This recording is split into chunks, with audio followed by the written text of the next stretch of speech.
Happy Feast of St. Brigid.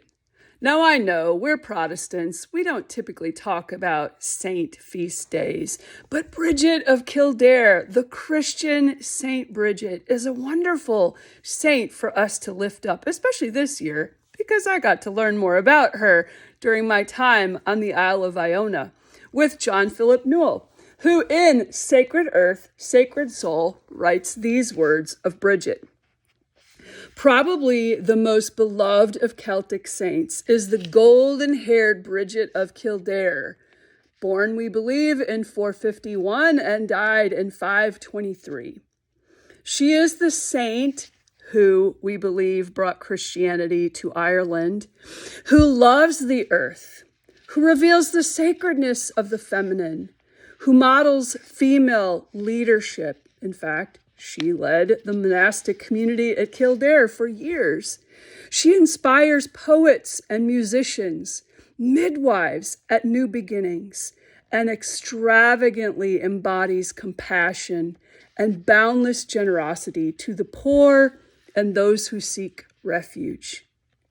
February 1st is the day in the pre-Christian world that was celebrated by the Celts as what's called Embolc, which means in the belly. John Phillips writes this of Embolc, in the belly. This is where new life is to be found, in the belly of the earth, in the belly of the feminine, in the belly of the human soul. Brigid is associated with the stirrings of new life in these depths. How appropriate it is that we honor St. Brigid on February 1st, when for Hillwood Presbyterian, we have been gleaning the lessons of our hospitality experiment and readying ourselves for a ministry year that lies ahead. John Philip writes this as well. Think about this as you reflect on prepare for this day. What are the barren places within us today? In our lives as individuals, in the most important relationships of life, and in our societies and religious communities. Brigid invites us to remember that there is new life in the belly. We may not know what it will look like, what form or color it might take, John Philip writes.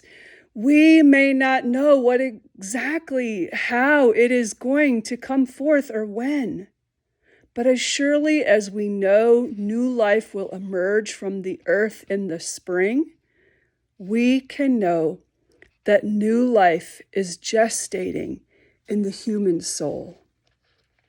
Today, on this Feast of St. Brigid, I invite you to light a candle.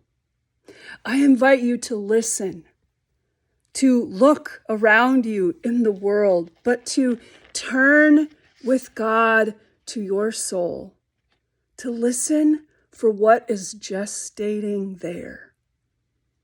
We honor Brigid and all of the ways that we trust God will bring forth new life. Wherever, however, whenever, surely as spring will come, God will bring forth new life. Happy Feast of St. Brigid.